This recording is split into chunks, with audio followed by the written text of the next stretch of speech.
राधे राधे साथियों। आज मैं आप लोगों के बीच में एक छोटी सी मगर बहुत ही प्रेरणादायक सच्ची कहानी सुनाऊंगी, जिसे सुनकर शायद हम सब यह सोचने पर मजबूर हो जाएंगे, अगर इंसान ठान ले और पूरी मेहनत के साथ भगवान पर आस्था रखते हुए किसी भी कार्य की शुरुआत करे और अपने लक्ष्य को पाने के लिए जी जान से जुट जाए, तो भगवान स्वयं ही अपने भक्तों की सहायता के लिए दौड़े चले आते हैं और ऐसे भक्तों को जीवन में सफलता अवश्य हासिल होती है। दोस्तों, हम सभी ने अपने बचपन में यह कहावत तो अवश्य ही सुनी होगी, करत करत अभ्यास के जड़मत होत सुजान, रसरी आवत जात के सिल पर परत निशान। दोस्तों, यह कहावत का जन्म इसी कहानी के आधार पर हुआ है। तो चलिए समय ना गंवाते हुए हम सब इस कहानी का आनंद लेते हैं। इस कहानी से मिली शिक्षा को अपने अंतर मन में उतारने का प्रयास करते हैं। प्राचीन समय की बात है, जब शिक्षा सिर्फ गुरुकुल में ही प्रदान की जाती थी। तब आज के समय के भांति स्कूल और कॉलेजों की व्यवस्था नहीं हुआ करती थी। उसी दौर में वरदराज नामक एक बालक का जन्म ब्राह्मण परिवार में हुआ। जब वह थोड़ा बड़ा हुआ तो उसके घर वालों ने उसे पास के एक गुरुकुल में शिक्षा प्राप्त करने के उद्देश्य से दाखिला करवा दिया।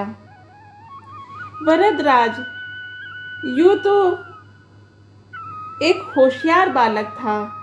बाकी शिष्यों की भांति वरदराज पढ़ाई के अलावा आश्रम के सभी कार्यों में अपना सहयोग देता था।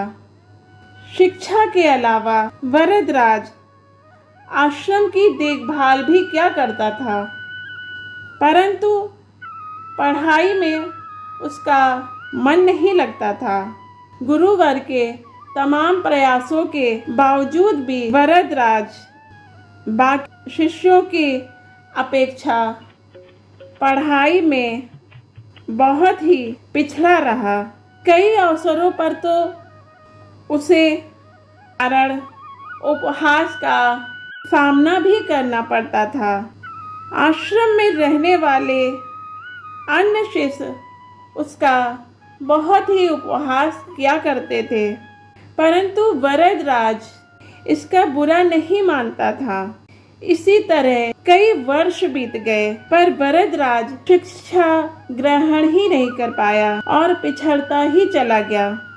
जब गुरुजी को यह लगने लगा कि वरदराज को यहाँ रखने से कोई फायदा नहीं है, क्योंकि वह शिक्षा ग्रहण ही नहीं कर पाएगा, तो एक दिन सभी विद्यार्थियों के जाने के बाद गुरुजी ने उसे अपने पास बुलाकर उससे अपने मन के विचारों से अवगत कराया। गुरुजी ने उससे कहा, बेटा वरदराज, तुम एक अच्छे बालक हो, सभी कार्यों में तुम बहुत ही निपुण हो, पर बड़े खेद के साथ मुझे यह कहना पड़ रहा है कि शिक्षा तुम्हारे बस की बात नहीं है।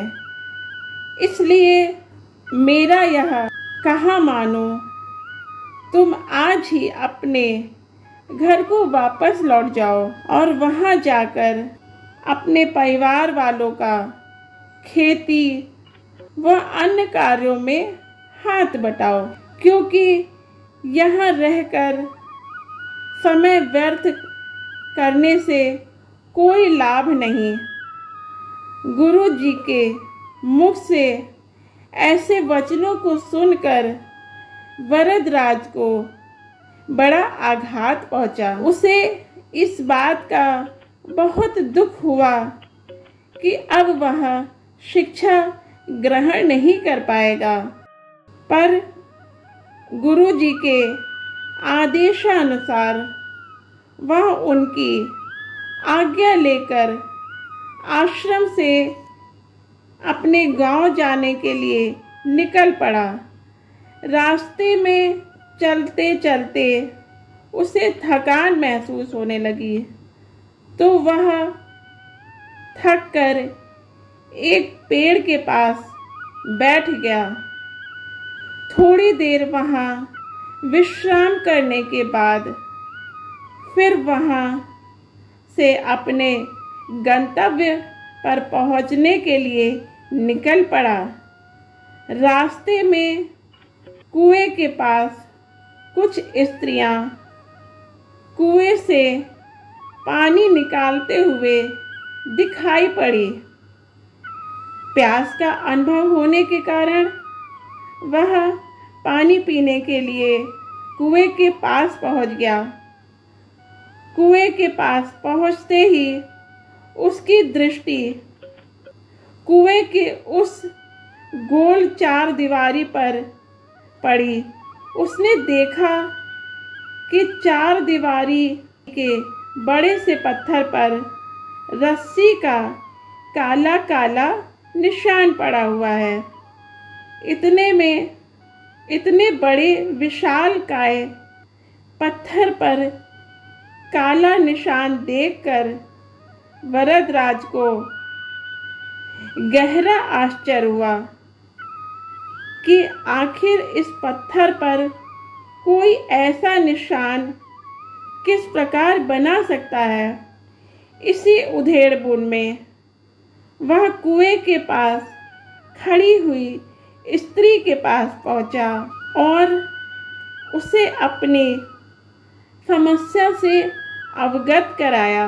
वरदराज की इन बातों को सुनकर उस स्त्री ने जवाब दिया, हे बालक, तुम्हारे मन की व्यथा को मैं दूर किए देती हूँ।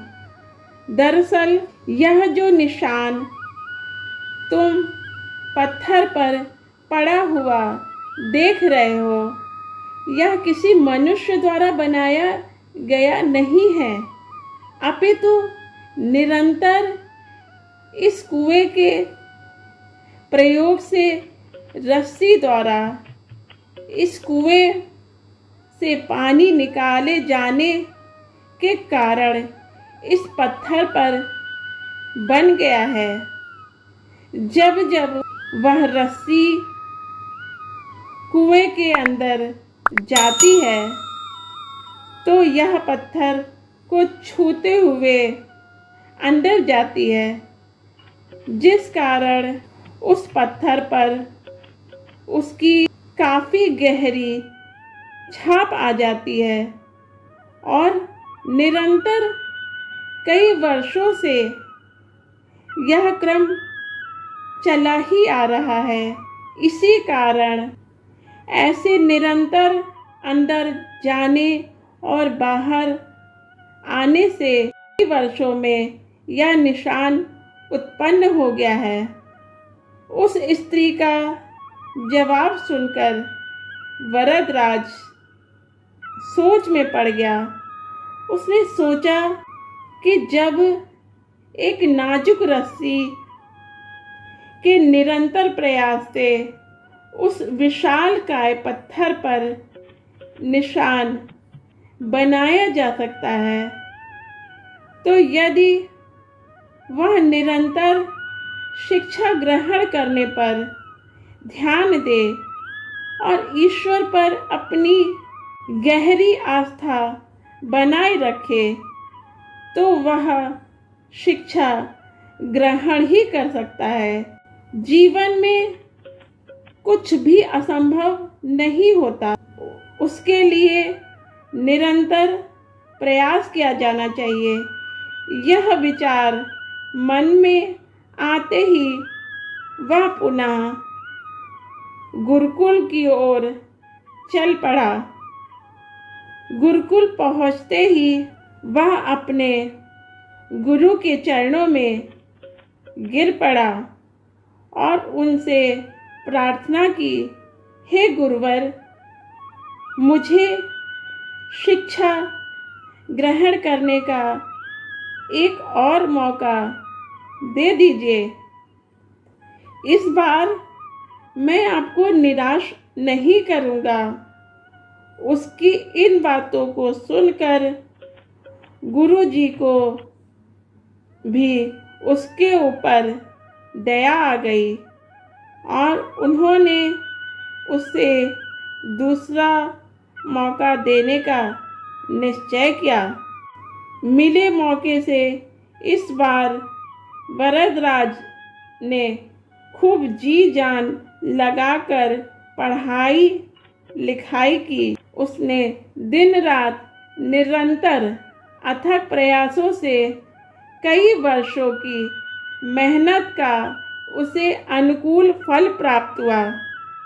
कई वर्षों की कड़ी मेहनत के बाद यह बालक वरदराज आगे चलकर संस्कृत भाषा का एक प्रकांड पंडित बना।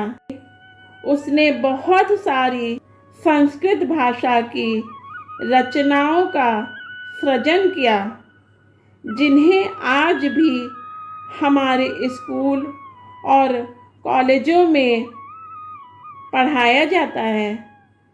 अपने निरंतर अभ्यास और प्रयास पर गहरी आस्था ने एक मंदबुद्धि बालक को संस्कृत का प्रकांड पंडित बनाया।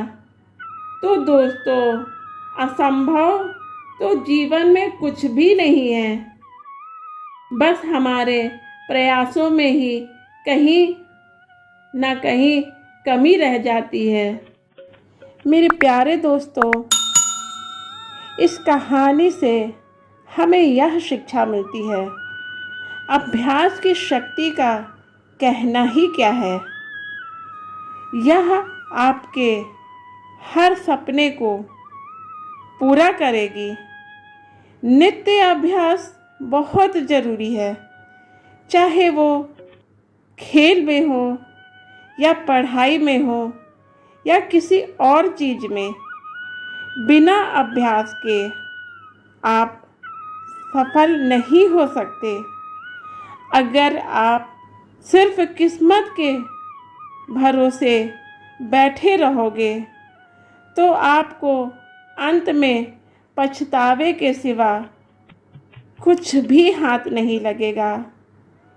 इसलिए अभ्यास के साथ साथ धैर्य, परिश्रम और लगन रखकर आप अपनी मंजिल को पाने के लिए प्रयास करें। धन्यवाद। जय गुरु।